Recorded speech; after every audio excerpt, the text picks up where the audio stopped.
Pandian store serial எபிசோடில் என்ன நடக்க போகுதுங்கிறத இந்த வீடியோவில் பார்க்கலாம். நம்ம செந்திலுக்கு இந்த வீட்டில் இருக்கவே பிடிக்காம தனி கொடுத்தோன்னே எப்படியாவது போகணும் அப்படின்னு சொல்லி முயற்சி பண்ணிக்கிட்டு இருக்காங்க. அந்த சமயத்தில் நம்ம மீனாவுக்கு ஆஃபீஸில் குவார்ட்டர்ஸ் கொடுக்குறதா சொல்லி பேசிக்கிட்டு இருந்தாங்க.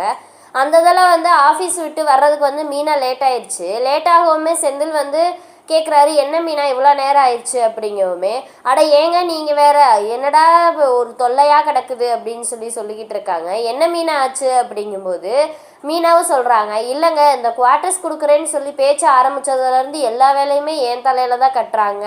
நீங்கள் அப்படி வேலை செய்கிறீங்க, இப்படி வேலை செய்கிறீங்க, இந்த ஆஃபீஸில் நல்லா உங்களை மாதிரி வேலை செய்கிறவங்க யாருமே இல்லை அப்படின்னு சொல்லி இன்னும் 4 பேர்த்து வேலையை என்கிட்ட தலையில் கட்டிடுறாங்க அப்படின்னு சொல்லி புலம்பிக்கிட்டே இருக்காங்க. நீங்கள் வேறு குவார்ட்டர்ஸ் வேறு சரின்னு சொல்லிட்டீங்க, நான் திடீர்னு எழுதி வேறு கொடுக்க முடியாது, நான் வேறு இன்னும் 2-3 நாள் ஆகும்னு பார்த்தா இப்போ ஒரே கொஞ்சம் வேகமாகவே கொடுக்குறதா சொல்லியிருக்கிறாங்க அப்படின்னு சொல்லிக்கிட்டு இருக்காங்க. கொடுத்தா என்ன, நம்ம உனக்கு தர குவார்ட்டர்ஸை நம்ம வாங்கிக்கலாம் அப்படின்னு சொல்லி நம்ம செந்தில் சொல்கிறாரு. அதெல்லாம் வேண்டாம், எனக்கு இங்கே இருக்க தான் பிடிச்சிருக்கு, நம்மளுக்கு தான் வீடு இருக்குல்ல, வீடு இல்லாத வேறு யாராவது வேணும்னா அதை யூஸ் பண்ணிக்கிட்டோம், நம்மளுக்கு வேண்டாம் அப்படின்னு சொல்கிறாங்க. அதெல்லாம் இல்லை, நம்ம தனி கொடுத்தோம் போய் நம்ம பேசாமல் ஜாலியாக இருக்கலாம், இங்கே எல்லாத்துக்கு முன்னாடி நம்ம வேண்டாம், கொஞ்சம் கூட ப்ரைவசியாக இல்லாமல் இருக்குது அப்படின்னு சொல்லிக்கிட்டு இருக்காங்க. எனக்கு இங்கே இருக்க தான் பிடிச்சிருக்கு, நீங்கள் வேணும்னா அங்கே போய் உங்கள் குவார்ட்டர்ஸில் இருந்துக்கங்க, நான் அங்கெல்லாம் வரல அப்படின்னு சொல்லிட்டு மீனா போயிடுறாங்க. என்னடா இது இப்படி ஒரு வாய்ப்பு கிடச்சும் மீனா இப்படி மாட்டேங்கிறாளேன்னு நினச்சி நம்ம செந்தில் என்ன பண்ணுவார்னா நேராக அவங்க அம்மா அப்பாட்ட போய் சொல்லுவார், இந்த மாதிரி எனக்கு தனியாக போகணும்னு ஆசை இருக்குது, மீனாவை தனியாக வச்சு நான் நல்லா பார்த்துக்கணும்னு நினைக்கிறேன், ஆனால் மீனா அதை கேட்கவே மாட்டேங்குது, இந்த வீட்டில் தான் இருப்பேன் அப்படின்னு சொல்கிறாங்க, நீங்கள் கொஞ்சம் எடுத்து சொல்லுங்கள் அப்படின்னு சொல்லி அவங்க அப்பாட்டையும் அவங்க அம்மாட்டையும் சொல்லிட்டு வந்துடுறாங்க. அவங்க அப்பா அம்மாவும் சத்தம் போடுவாங்க, என்ன நம்ம பொண்ணுக்கு கொஞ்சம் கூட அறிவே இல்லை, இவ்வளோ ஒரு வாய்ப்பு கிடச்சும் உங்கள் பொண்ணு இப்படி பண்ணிக்கிட்டு இருக்கிறா, அதாவது தனி கொடுத்தனும் போக எப்படா வாய்ப்பு கிடைக்குன்னு நினச்சிக்கிட்டு இருக்காங்க, இது பேசாமல் போய் மாப்பிள்ளையே ஆசைப்பட்றாருல, கூட போய் ஜாலியாக இருக்க வேண்டியதானே அப்படின்னு நினச்சி பேசிக்கிட்டு இருக்காங்க. அப்புறம் இங்கே என்னடானா நம்ம மயிலோட அப்பா நம்ம பாண்டியனோட கடைக்கு வேலைக்கு வர்றதா பேசியிருந்தார்ல, அந்த இதில் நம்ம சரவணனுக்கு கோவம் வந்துருச்சு. கோவம் வரவும் நேராக மயில்கிட்ட என்ன குடும்பமாக சேர்ந்து அடுத்து என்ன நாடகம் போடலான்னு முடிவு பண்ணியிருக்கீங்க, உங்கள் அப்பா எங்கள் கடைக்கு வரவே கூடாது, உங்கள் அப்பா எதுக்கு எங்கள் கடையில் வேலை பார்க்குறாரு, என்ன மறுபடியும் கடையை ஏதாவது ஆட்டையை போடலான்னு பார்க்குறீங்களா அப்படின்னு கேட்குறாங்க.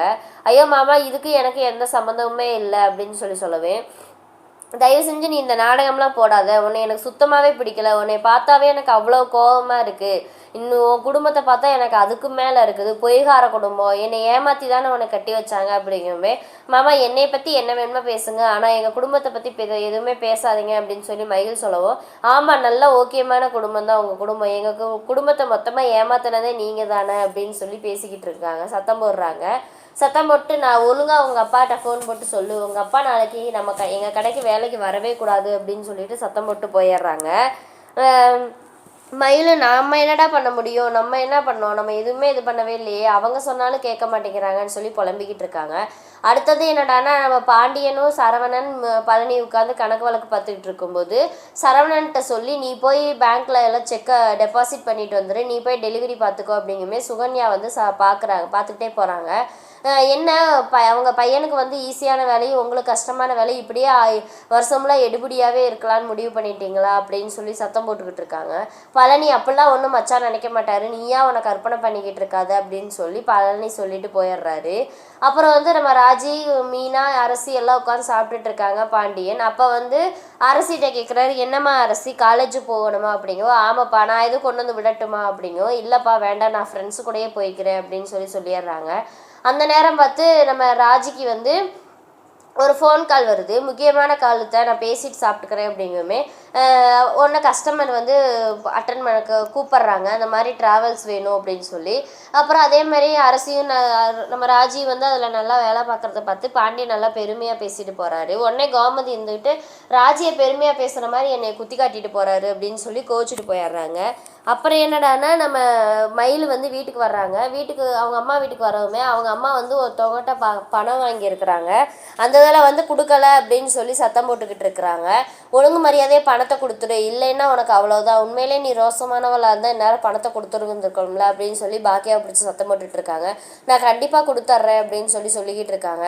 நீ இதுக்கப்புறம் என்ன நடக்க போகுதுங்கிறத அடுத்த வீடியோவில் பார்க்கலாம். இந்த வீடியோ பிடிச்சிருந்தா மறக்காமல் லைக் பண்ணுங்கள், சப்ஸ்கிரைப் பண்ணுங்கள்.